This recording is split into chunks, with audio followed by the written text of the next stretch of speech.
Avec le lait, on fait du beurre. Avec le lait, on fait des yaourts. Avec le lait, on fait du, tu l'as dit tout à l'heure, du fromage. Ces enfants seront peut-être les éleveurs de demain. C'est en tout cas ce qu'espère l'interprofession laitière qui sillonne la France avec ses animateurs comme ce jeudi matin à Épinal.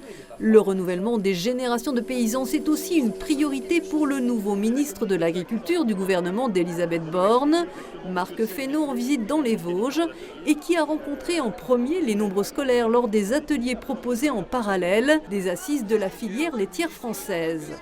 J'ai planté du blé par exemple. Vous connaissez le blé? Mais après les enfants les plus grands, le ministre a donc participé aux assises de la puissante Fédération nationale des producteurs laitiers, entité du syndicat majoritaire de la FNSEA, et sa présidente Christiane Lambert à distance n'a pas manqué de rappeler les défis auxquels font face les agriculteurs, la hausse des coûts de l'énergie, la flambée des prix. Alors comment préserver une juste rémunération aux producteurs laitiers face aux industriels et à la grande distribution ? Faudra-t-il aussi demander aux consommateurs de payer plus cher ces produits alimentaires? Il faut qu'on rompe avec le cercle infernal qui a été celui porté par la grande distribution de le bon prix, c'est le bas prix. Il faut assumer le fait que si tout augmente, il n'est pas illogique que pour le consommateur, il y ait des augmentations. Donc c'est là qu'il faut qu'on ait des dispositifs de soutien, en particulier pour les citoyens qui ont le moins de moyens, mais d'autres peuvent le faire, parce que parfois c'est 1 centime. Le bon prix, c'est celui qui rémunère. Dans les Vosges, département d'élevage, les exploitations souffrent. 2022 aura vu une baisse de 10% du cheptel bovin.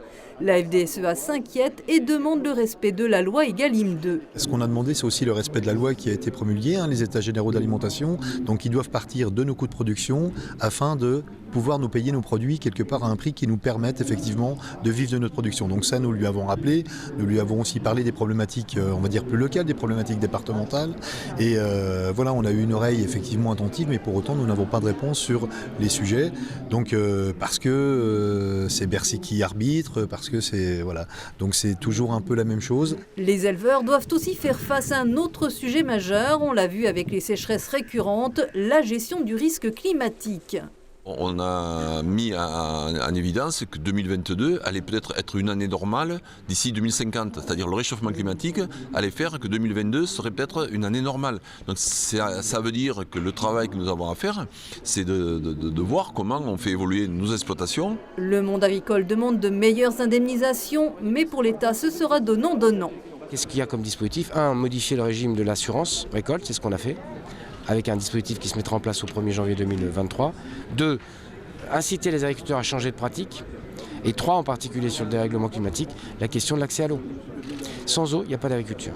L'agriculture devra donc verdir ses pratiques. La transition écologique sera d'ailleurs l'axe central du projet de loi d'orientation agricole présenté aux parlementaires au printemps prochain.